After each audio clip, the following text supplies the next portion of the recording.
Hello, welcome back to Celtic World Order. What? What was that? You want to talk about some transfer rumours? Absolutely, let's do it.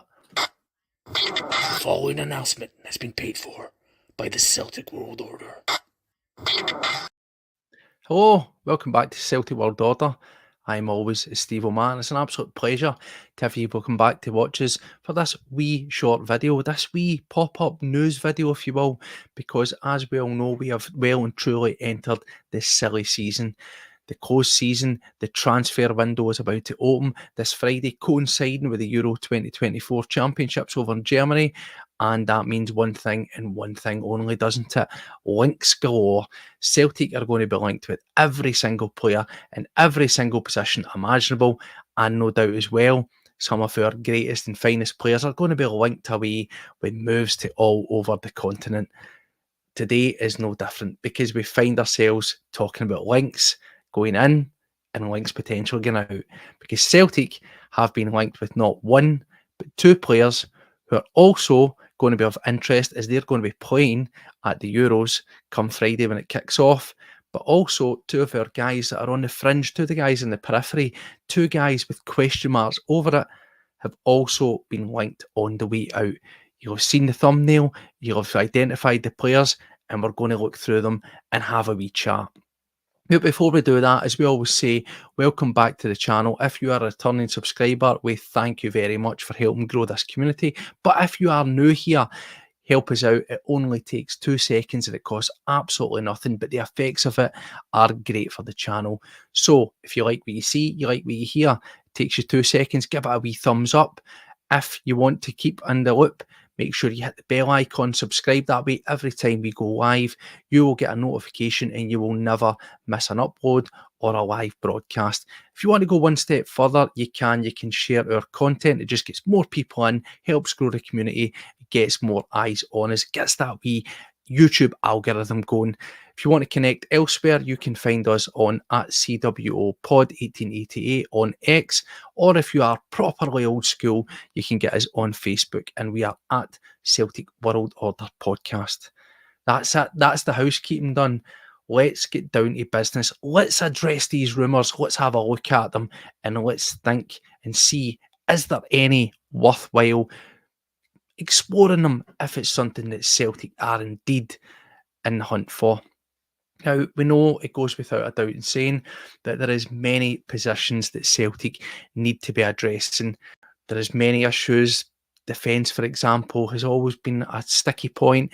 Some of our attacking options, particularly in the striking position, but more recently the one that's came at the fore has been the goalkeeping position, because Super Joe Hart has retired, he's hung up the gloves, and he leaves a gaping chasm in the nets at Celtic Park.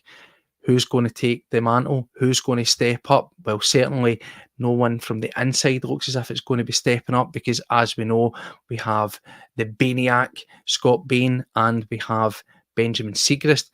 Neither player has really stepped up. Neither player has really been consistently given any game time. Certainly we looked at them the other day. Siegrist, too competitive perhaps for Celtic since being at the club, and Bain sporadic to say the least. In terms of the goalkeeper, it's one that we are definitely going to have to get. We need to fill that void, but we need to fill it with quality. We've done a couple of shows before with our profile guys. Originally, there was mentions of the now Saudi Arabia bound Castiles, and also there was Matty Ryan. Whether or not that was complete rumour for those two, it remains to be seen, but there were certainly names of note, names that were swithering about. So today we've got a fresh one, and it is a very interesting one, quite a compelling one, and one that I would love to hear your thoughts on. This is a pre-recorded video, just please bear that in mind. So if you are commenting as you're watching, I will not be able to see that. But if you drop a wee comment below and any of the stuff that we discussed in this video, we'll always do our best to try and reply to you, try to engage, because we love that sort of engagement, love that wee conversation, we love that bit of debate. So as I say, is we've been linked with a goalkeeper, and that is in the form of 35-year-old, yep, I know, 35, but hear me out on this one, 35-year-old Slovakian Martin Dubravka. Now, I say he's interesting because he is going to be featuring for his national team at the Euros when it kicks off on Friday, and he'll find himself playing against Belgium, Romania, and Ukraine in his Euros group. In case you don't know who he is, let's have a wee look at Martin Dubravka. Who is he? What has he done? And why would he be of any interest to Celtic? Well, he's currently plying his trade at Newcastle, where he has 1 year left on his contract. That runs out at the end of next season. In terms of Newcastle, they're going through a wee bit of a transition phase. They're trying to freshen up their side. They've let go of Karius recently for sort of circa 20 million, and they're wanting to clear the decks and get in a better second choice and also a third choice here. With regards to Dubravka, he would be wanting to let go for a very nominal fee. I believe the chat is that it would be circa £1 million would be able to secure him, on a contract. It could possibly even less, such as the way that Newcastle pretty much just want to get him off the books, not because they don't see that he's a good player. They've seen merit, and we'll get round to that, but they know that they're not going to keep him on, so they just want to try and get some sort of money back on him rather than letting him wind down his contract and leave at the end of next season. In terms of the player himself, well, he's made 418 career appearances over various clubs. In terms of that, that's translated to 136 clean sheets, and his vast experience international level, Champions League, English Premier League, and obviously the cups that go with that. He also played back in his homeland in Slovakia. He's played Sparta Prague, he's played Zelina, and he's played at Slovan Liberec. He has much experience, so he very much ticks off a lot of the boxes. In terms of his time at Newcastle, he joined them in the 17 to 18 season, and he's went on to feature 226 times for the Magpies, and he's clocked in 46 clean sheets. But what makes him more interesting at this moment in time is with the injury to the first choice goalkeeper, Eddie Howe brought him in to step up as the number one, and he went on to make 30 appearances for Newcastle this season in the Premier League, and he was able to get 9 clean sheets during that time. Pretty decent numbers for a guy who was essentially a glorified number 2. As I say, his previous teams, he was, before going to Newcastle, it was MSK Zelina, where he made 125 appearances and he kept 48 clean sheets. Again, a fairly good return, a good number of games under his belts at the professional level, and also some European experience in there as well. But prior to that, he was at Slovan Liberec, where he made 37 appearances, and also he was at a wee bit of time at Sparta Prague, making 15 appearances for that club also. As you can see, a wide range of experience, and with a total of 418 career appearances for club. That is good numbers. In terms of the clean sheets, 136, again, that isn't too bad. When you look at some of the teams that he's playing for, they aren't exactly top clubs. They're inevitably going to be up against teams with a bit more riches, teams with a better firepower, particularly when it comes to European competitions. So you could say the sort of clubs that are on the periphery, they're not exactly the big guns, but good numbers being at those kind of clubs, I would say. In terms of the national outfit, well, he's got 43 national caps and he's kept 16 clean sheets during his time there. And as I said there at the start, he finds himself as a Slovakian number 1, and he'll be going up against Belgium, Romania, and Ukraine in the coming group stage games. So if you had any doubts, you had any question marks, if you weren't going to be doing it already, make sure you tune into the Euros, because you'll be able to get a first-hand, first-eye account of what this guy's all about. Certainly in their last game, he had a very impressive clean sheet and a 4-0 win over Wales. Decent. He's been playing at a high level, and the thing about him is he's been playing in the EPL fairly regular this season. So that's where the age thing comes in. Now, I know what people are going to say, I know what you're probably thinking, and that would be to say it's the typical Celtic signing. Extremely cheap, maybe a wee bit past it. It is the sticky fingerprints of Pedro Law all over it. But what I would say is I've profiled these kind of guys time and time again. Now, if you watch the podcast, I have never had my desire of what I think Celtic should be doing with the goalkeeping position. I've looked at guys like Fraser Forster, I've looked at guys like Joe Hart, and I've said Celtic need to be going down to teams like Newcastle or elsewhere, looking and seeing what have they got as second choice, what have they got as third choice, because inevitably these large clubs always tend to have, like Dubravka, they have extremely experienced, well-seasoned goalkeepers that will bring multiple things to you, not only experience, but they'll also bring a character, a leadership. You know, you need a wee bit of experience in the dressing room. We saw how valuable it was with Joe Hart, and I think that's something to be replicated. As I've said about the goalkeeping position, think of it as being like a running bill. I've said time and time again, yeah, it's great bringing in young, exciting, vibrant new players you can hopefully develop and maybe punt on for a huge, profit somewhere down the line. But there is a place for guys with experience that you bring in on whatever the low end fee is. If there's no fee, you pay them decent wages and you are rewarded with what they do during that time.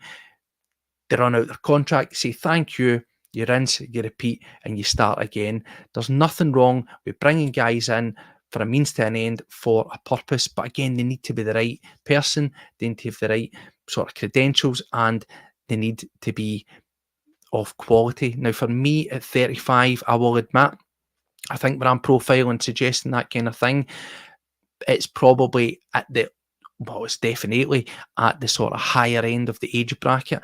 I was sort of saying a sweet spot would be 32 to 33, where you're maybe getting 2 seasons, maybe up to 3 seasons on it. But again, you've got to treat age based on the individual. Joe Hart, he decided to retire. He wasn't saying himself on that he felt that he was breaking down or anything like that. He just thought it was the right time to go. Now, you or I as fans maybe looked at Joe Hart, and for as much as we love Joe Hart and what he'd done, we did see his deficiencies. We did see that he was a guy that was aging. But you've also got to look at Joe Hart and remember that prior to coming for Celtic and playing for us, he was completely out of the picture. He was completely on the sidelines, getting little to absolutely zero game time.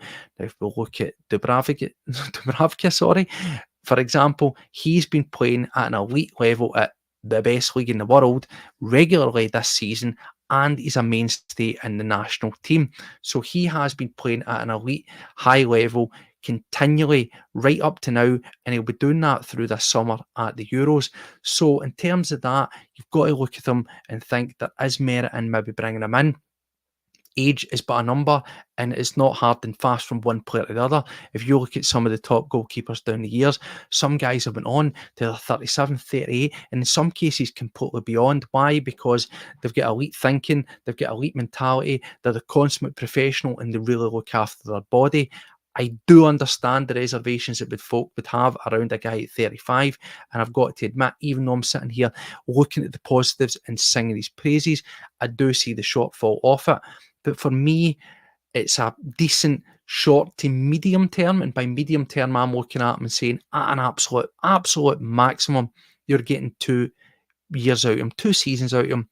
And if that's the case and he's able to do that, then absolutely, I think it's something that you should be exploring, particularly with such a low-end fee and probably quite moderate wages. And obviously, with it, Celtic being a club like yourselves, the size, the stature, and obviously the likes of the Champions League, that's going to be an easy sell to these kind of guys to say, come to a club with us. There's a great chance of winning some trophies here, European experience at the highest level once again, before you move on. Now, what I would say is, a lot of fans are wanting us to sign younger goalkeepers, and I am not against that. I'm willing to explore all of the options, but I have said time and time again that I think you don't have to spend complete fortunes on goalkeepers in order to get the right man.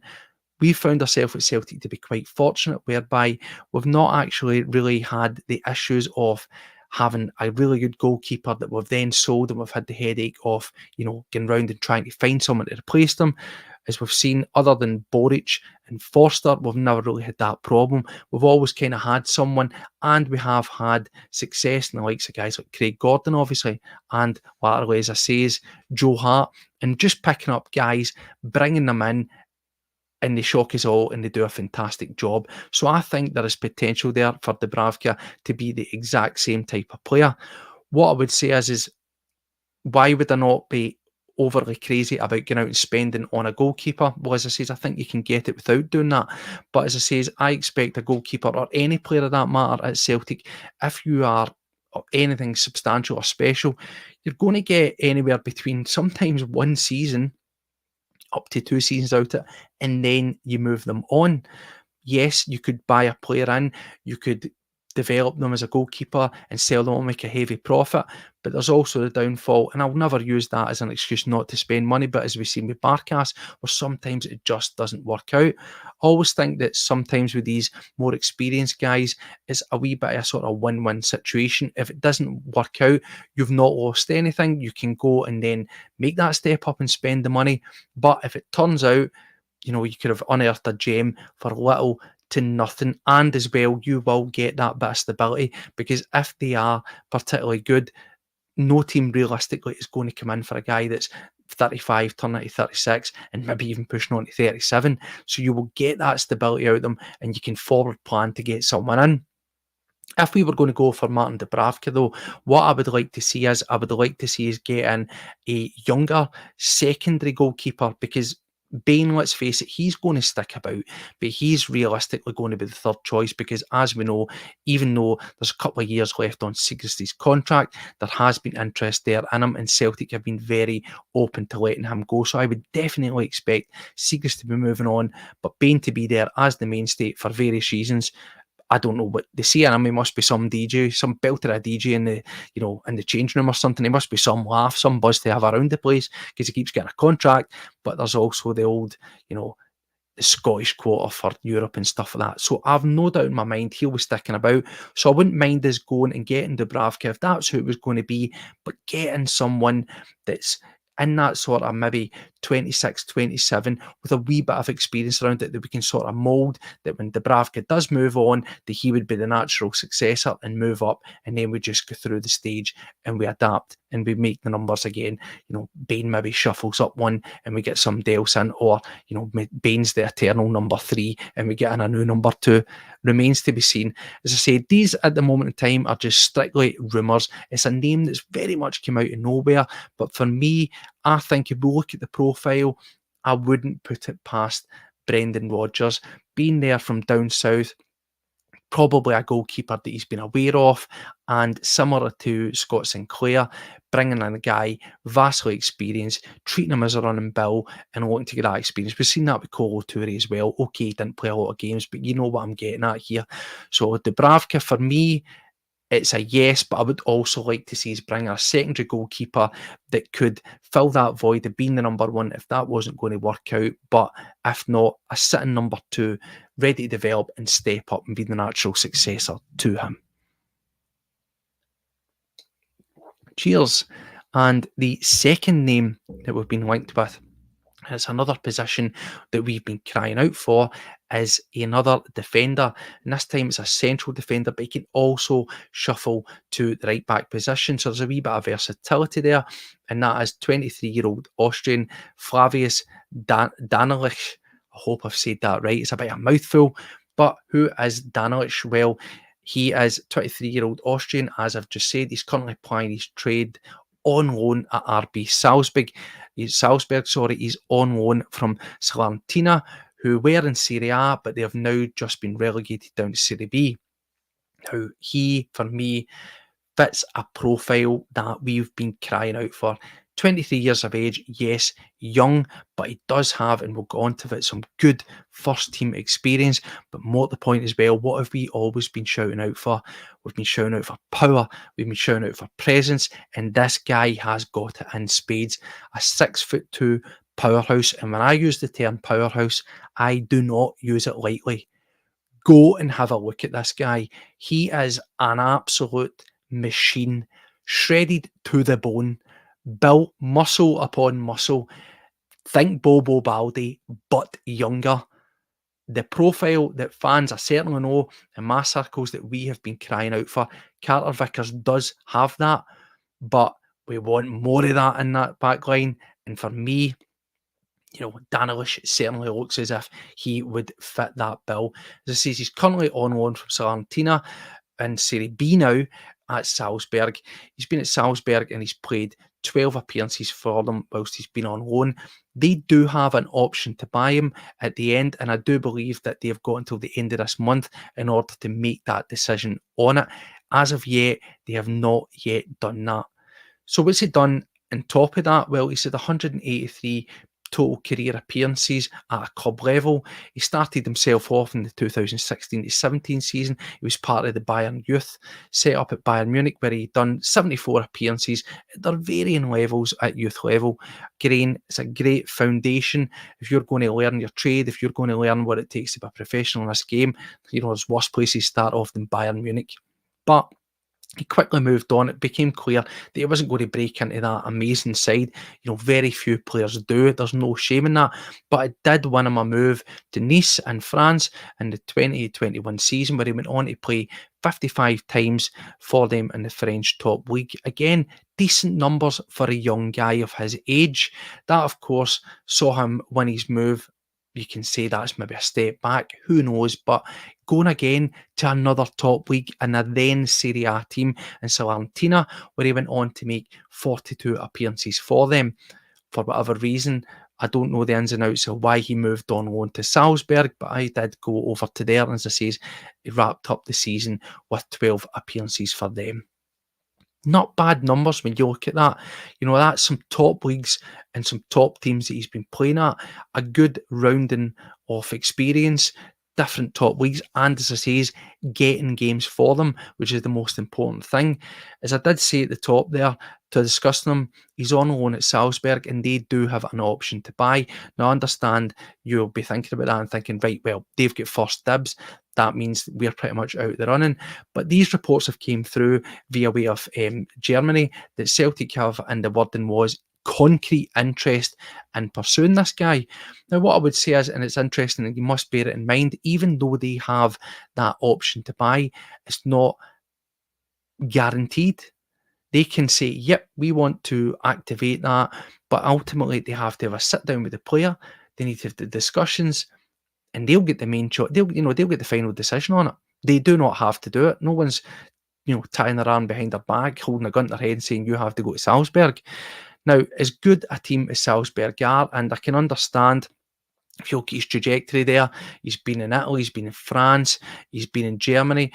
Usually when you make your way over to, the likes of Salzburg, that's typically a gateway into sort of similar leagues again, back to a bigger team in France, back to Germany, maybe over to Holland. So that might be a route that he gets down, but I would say most, not always, but most players kind of do have that one eye on the supposed big golden prize that is the English Premier League. And certainly if it was a club like Celtic, as we've seen over the years, he's got more chance of getting that interest, because it's basically on their doorstep. They can't avoid it. But also with the Champions League, there's a much bigger, much more appealing window there. Now, Salzburg can offer you the readies because they're absolutely cash rich. But as we know, we're not too bad ourselves on the old financial front, but we can offer as an entire package. We are a huge club with vast history, a rich fan base, a rich history.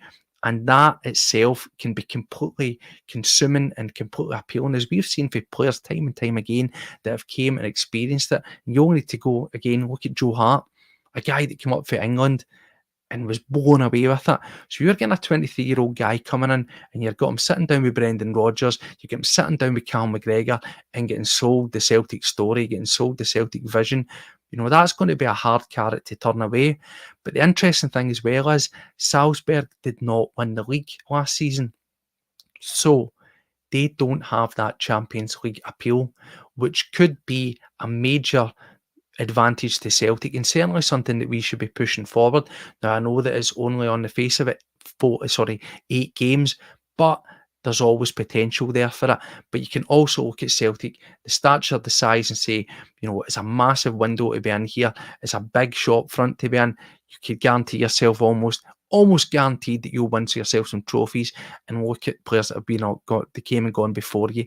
So I think if Celtic are serious, they need to start making steps about this, because it says Salzburg have got until the end of this month.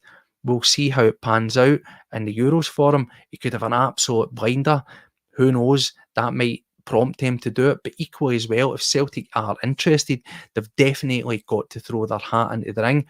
What I would say is, senior level for Austria, he's got 3 caps, but previously he was in all stages of their youth setup and he had 35 youth caps. But Ralph Rangnick's decided to take him to the tournament.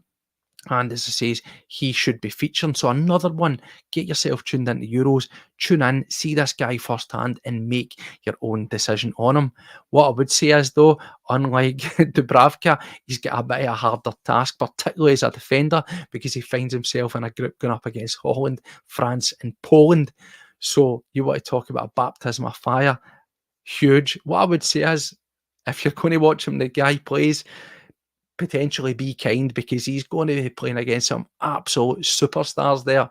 So take it as you find it. But certainly profile-wise, for me, I think absolutely perfect. The kind of player that Celtic should be looking at. Young, exciting, good experience, a good foundation at the clubs that he's been at, and broken to the European scene with his national side as well. Going to be playing at a major tournament. It doesn't get any better than that. What I would say is, though, I would like him to look good, but I wouldn't like him to look too good, because, that Salzburg suitor, that could turn into 2, 3, 4, 5 different teams. And then before you know it, we could be totally up against it. How many times have we seen it? How many times have we seen ourselves supposed to link with a guy at a tournament and they go and have an absolute blinder, and before you know it, you've been priced out of it before you've even able to sit down and say hiya. But, it is what it is. Supposedly, again, I use the term supposedly because these are just rumours, but the wording was concrete interest. And certainly for me, this is one that I would explore. In terms of the fee, the chat is going to be around about the 5 million mark. It's hard to tell how that's going to work out. Obviously, with his parent club being relegated down to Serie B, let's face it, with the way his career trajectories went, he's not going to want to step back and play in Serie B. He's going to want to push on, and that would give teams as well a wee bit of leverage. I don't know enough about that side. I don't know enough about their financial situation, but I would certainly say that dropping down, there would be room there possibly for negotiation. But as we know, if you've got Salzburg with that money involved, and depending on how his Euros go, that fee might just stay there, or it could get a wee bit higher. But for me, definitely one that I would get excited about. Definitely the kind of profile that we are looking for. And again, if we look at those two there, it's exactly what we've been talking about in this podcast. It's a combination of experience and youth, and we need to find that mix, and we need to find that balance. So what I would say is, as much as Denalic, as I've been so excited about, I wouldn't turn my nose up at Dubravka either, because there is also merit for guys of that experience still playing at the top level to be at Celtic. It's all about finding a perfect balance to make it work. So as I says as well, that's the two that we've been linked to be with the incoming, but there's also been mention of potential outgoings. Now, if you did watch my Misfits and Rejects episode that I done the other day, where we looked at 10 guys at Celtic who were pretty much out the picture, big question marks over their future, and these two guys' names popped up. So it's actually quite reassuring that, as I said at the time, I believed that there was definitely some sort of value in these guys. Now, recent reports came out that Genk have been interested in O, and according to the report, there has been initial talks made and put in place to sound out where Celtic are at, and again, take the wording as you find it. He's been identified as one of a number of players that they want to bring in to strengthen their squad getting into this coming season. So Celtic signed him, 2.5 million.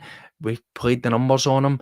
He made a handful, over 20 appearances this season, scored 5 goals, not too bad, but then he just fell off the edge of the cliff, completely out of the picture.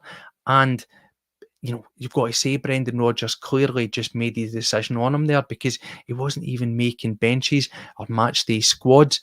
Oh, pretty much for me, I know people always say there's a player in there, but we've got to really look to step up in the quality in that striking position. For me, he's about a 4th choice. He's not even a 3rd choice striker. So if we've got a team seriously wanting to take him on, and we need to do all we can to push that through.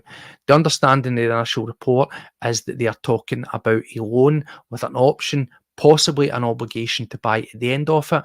But as I say, as I said the other night, and I'll say again, if it is a loan, I would be pushing where it's an obligation to buy. Definitely an obligation to buy. If it's a loan, you want them also to be picking up all, if not the vast majority of the wages. The problem I've got with the option to buy is that, you know, yes, I get that he could go over there and set the header alight, and you turn around and go, do you know what, he's really developed, let's bring him back, he could be used to us, and you could possibly negotiate the fee up a wee bit. We saw that with Mikey Johnson, we sent him out, and there appears to be a bit of interest in him, so there is positives of not having that option or obligation. But I think with O having the best bit of 2 seasons and not really doing it, he's on a 5-year contract, I would rather try and get him out the door and get some money in. The fees we say is what we paid 2.5 million. A team like Genk, they could easily pay that if they like what they saw. But at the same time, as I said previously, maybe we've just got to cut the cloth on this one. If you have to take a wee bit of a loss, then take it as a win just to get the guy off the books and clear some space. The problem I've got is if he were to come back, or he was only out on an option to buy, I think the risk that we've got from this Celtic board is that we would probably go out and we'd buy one quality striker in this transfer window, and then the likes of another O, and we'd end up with this, you know, sort of fallback, wishy-washy nonsense. If we get them straight off the books, it means that we definitely have to go out and we have to get 2 strikers, and hopefully that would be 2 strikers of quality. We've got a very, very bloated squad. We just can't keep adding to it and adding to it and adding to it. So, for me, if Genk are interested, if they've already started to have dialect with Celtic, then let's try and push that through. The transfer window opens up on Friday. Let's get these guys moving early and try and get people off the books at the front end so we can properly plan. What we don't want to be doing is holding off, getting to the very end, releasing folk, and then scrambling about looking for people. I would much rather we get our business done in and out as early as possible. Finally, the last one is, of course, Gustav Lagerbielke. Now, as we said the other day, he had interest previously in the January, and he was supposed to be going over to Lech in Italy. We all know he'd done the chat with the press, and he spoke about how he was looking forward to going over and playing football again and restarting things and excited to move over to Italy.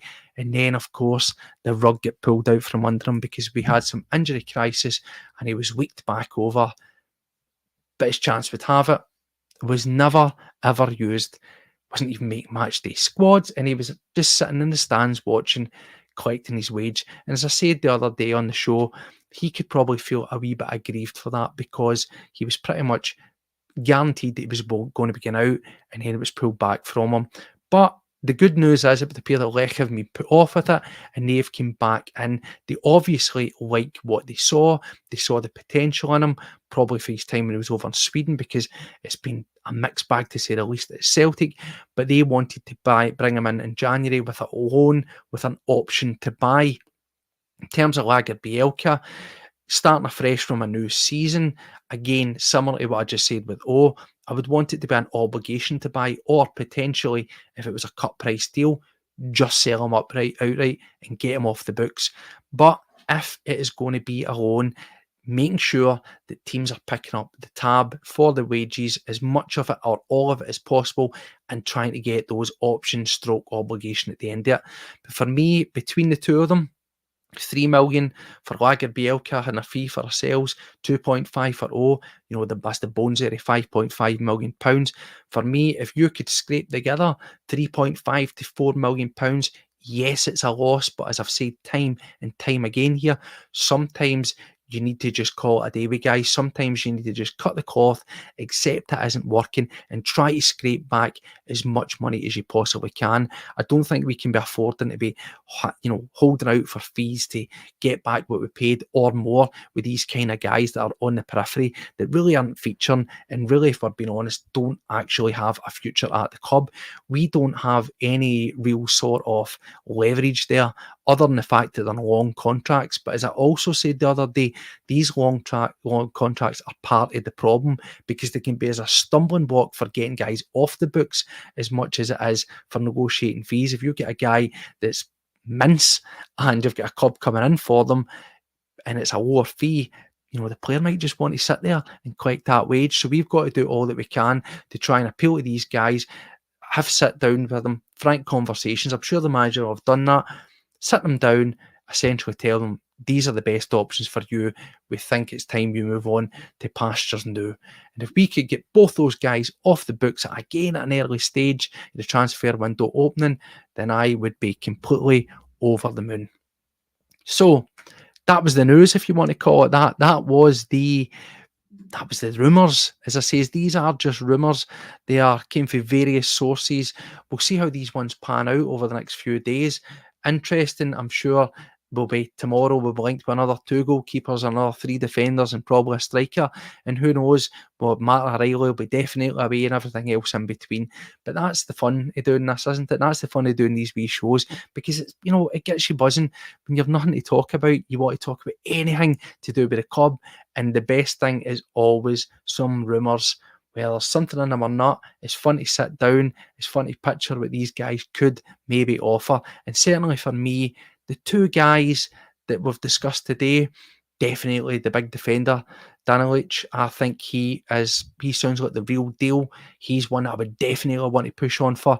But as I've said, the goalkeeper, the age could be a sticky situation there. That could be a stumbling block. But I do still see merit in bringing somebody like him in, particularly at the low wage there would be. As I said before, tell me what you think. Give us some comments on what we've just discussed there. Do any of these guys sound like something that you'd want to see? Do you believe it? Do you want to pursue it? Do you think it's just complete and utter nonsense? And what about the likes of O? Do you think Genk would be a good move for him? Is that a decent, reasonable move for a guy his age and career stage?